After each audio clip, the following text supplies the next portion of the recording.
Je viens juste d'enregistrer. Je vais plutôt dire, je viens juste d'écrire un truc là. C'est un petit peu le secret pour. Comment dire? Le secret pour acquérir le bonheur, pour être heureux dans sa vie. Et je pense que de ce que j'ai écrit, franchement, bon, personnellement, c'est plutôt changer sa mentalité. Qu'est-ce que ça veut dire? Ça veut dire que, en fait, là, il faut commencer par la tête avant de changer l'entourage ou autre chose. Parce que quand on se demande, ouais, pour être heureux, qu'est-ce qu'il faut, qu'est-ce qu'il faut, qu'est-ce qu'il faut, souvent les gens vont se dire, ouais, je vais aller chercher de l'argent. C'est le premier exemple qui m'est venu et c'est, comment dire, tout le monde sait bien que, ouais, on va chercher de l'argent pour être heureux. Mais en vrai, je pense pas que l'argent fasse vraiment du bonheur. Sauf si t'as changé ta mentalité avant. Si t'as une bonne mentalité et que tu vas chercher de l'argent, forcément, ça va fructifier, ça va amplifier. Mais si t'as pas une bonne mentalité, et en plus de ça, tu cherches de l'argent, ça va, comment dire, amplifier, mais négativement. Par exemple, pour aider mes propos, on peut avoir, je vais raconter par exemple dans Naruto, si vous connaissez pas, je m'en bats les couilles. Non, voilà, bon en fait, dans Naruto, à la fin, il y a deux frères, Indra et Asura. Les deux, ce sont les fils d'Agoromo qui est, on va dire, le roi du ninjutsu et tout, comment dire, du chakra. Et eux, comment dire, à la succession, ils doivent, comment dire, hériter du trône en tant que maître, tout ça. Mais, et comment dire, ils sont, comment dire, ils ont la même mentalité en fait. Ils ont le même objectif de vie, c'est-à-dire acquérir assez de chakra pour devenir roi et tout, blablabla. Mais ils n'ont pas la même mentalité. On a par exemple Indra, l'aîné, qui lui, pour arriver à ce but, il s'est dit qu'il va devoir travailler tout seul pour protéger tout le monde. C'est-à-dire se débrouiller que par lui-même pour protéger le peuple. C'est qu'on va dire qu'il est un petit peu altruiste, mais comment dire, à l'instar de Asura, lui, comment dire, il veut protéger le peuple, mais avec le peuple. Vous voyez un peu ce que je veux dire? Donc en fait, l'un inclut le peuple dans son, comment dire, dans son objectif, afin de mieux protéger le peuple, et l'autre, il est un petit peu égoïste dans sa manière de faire. Et donc ce qui veut dire qu'en fait, on a les mêmes objectifs, mais pas la même mentalité. Et la conséquence, c'est qu'on peut atteindre l'objectif, mais avec la mentalité qu'on a au début, cela peut soit être meilleur pour l'objectif, comment dire, un peu comme une formule mathématique, plus et plus, ça fait plus, mais genre si tu as un objectif plus et une bonne mentalité plus, c'est plus. Mais si au niveau de ton objectif qui est un plus, c'est bien, et avec ta mentalité qui est négative, qui est moins, donc ça fait plus et moins, donc c'est moins, donc tu gagnes rien au final, tu te perds. Je pense avec tout ce que j'ai dit, vous avez déjà assez compris. Bon, sinon, c'est quoi ma formule pour être heureux alors? euh, Franchement, c'est juste une ligne, hein, c'est juste une ligne. Mais dans ma mentalité, en fait, moi, ce dont j'ai besoin pour être heureux, c'est, comment dire, être sans gêne et sans merci. Qu'est-ce que je veux dire par ça? Sans gêne, c'est plus par rapport au regard des autres, en fait.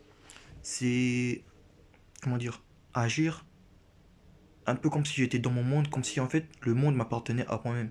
Je pense que vous avez déjà suivi la série Netflix euh, où le mec il est le seul sur Terre et tout comme ça. Genre, je sais pas si c'est Last Man on Earth, voilà, c'est ça.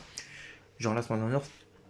En fait, moi quand je dis sans gêne, c'est un peu me référer à Last Man on Earth. Donc, j'agis que pour ma gueule et je m'en fous en fait des autres qui agissent. En fait, je vois tout le monde comme des mannequins en fait. Et quand je dis que les autres sont des mannequins, C'est-à-dire que en fait, malgré ce qui va se passer, malgré tout ce que je fais, les conséquences, ça, je crois pas trop au destin. Mais en fait, les conséquences il va toujours y avoir des conséquences. Et moi, ce qui m'empêche d'être, comment dire, ce qui peut empêcher pour moi d'atteindre le bonheur, c'est un petit peu vu à cause des conséquences en fait. Parce que on a tous envie de, comment dire, de bien agir et tout. Et oh putain, ça me rappelle. En fait, non, en fait, pour l'exemple, je pensais à, par exemple, à Josué Aventure avec Joe, qui, en fait, lui, dans la partie 6 il avait donné à Pucci, le prêtre, un ordre. C'était en fait de avancer le temps pour que tout le monde connaisse son futur, en fait. Et du coup, si tout le monde connaît son futur, bah, on s'en fout un peu des conséquences, on n'aura pas peur d'agir, en fait.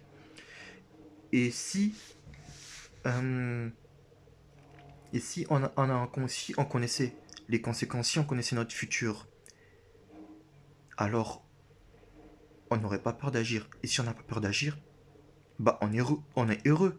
Genre par exemple, je sais que si je sors et que je vais faire tamponner, bah je suis serein de ce qui va se passer. Je suis serein que je vais me faire tamponner ou si je sors et que je sais pas, il y a un oiseau qui chie sur ma tête, je suis prêt, tu vois.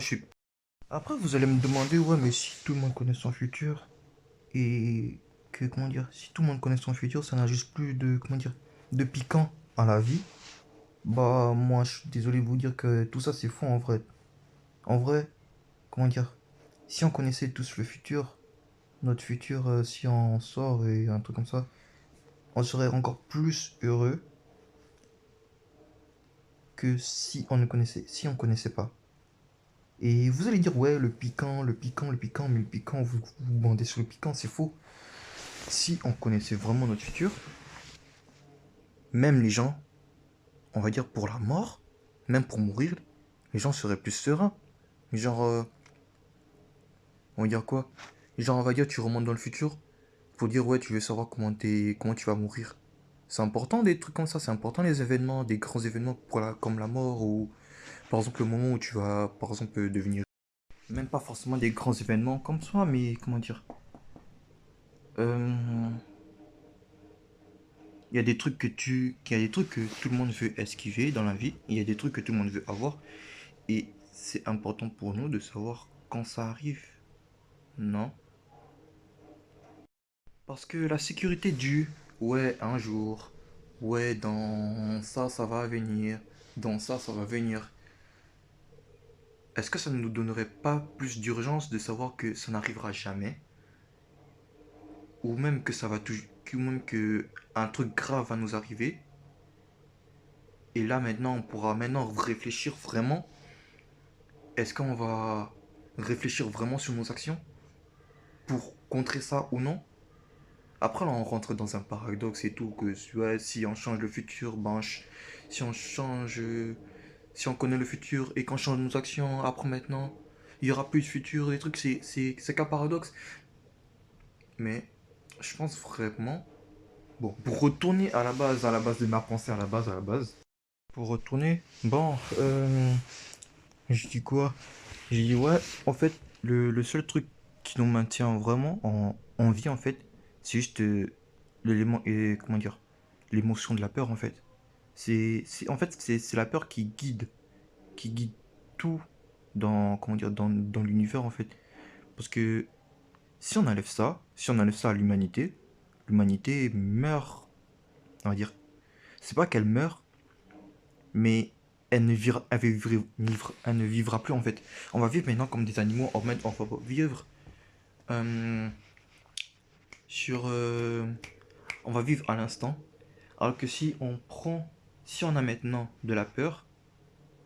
Attends, qu'est-ce que je raconte? Qu'est-ce que je raconte? On va supprimer.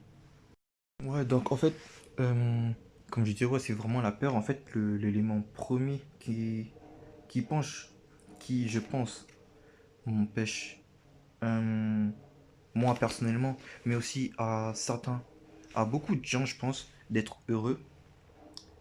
Et donc, je pense qu'en fait, que malgré cette peur-là, on doit savoir supprimer la peur de l'instant. Ça, c'est très très important, la peur de l'instant. Parce que à chaque fois dans la vie, on est toujours confronté à prendre des décisions. Et ces décisions-là, c'est comme si, en fait, on était dans un jeu vidéo où on s'arrêtait pendant quelques secondes pour réfléchir quel choix faire. Alors que je pense normalement, nous devrons même pas, même pas, même pas réfléchir sur des décisions à. Même pas. Putain, je bégaye. Comme je disais, nous ne devrons même pas prendre notre temps sur des décisions à prendre en fait. Nous devrons juste les choisir directement. Genre, sans réfléchir. En fait, je pense.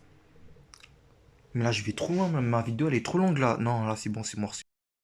Donc, en soi, ouais. En soi, pour moi personnellement. Donc, au final, ce que j'ai pensé, c'est qu'en fait, euh, pour résumer ça en ligne, je dirais que je dois agir sans avoir peur des conséquences. Et en y réfléchissant, je me dis qu'en fait, si j'agis comme ça, bah, je suis heureux. Je suis heureux. Et sans avoir honte en plus. Genre, sans la peur des conséquences, bah, on est tous heureux en fait.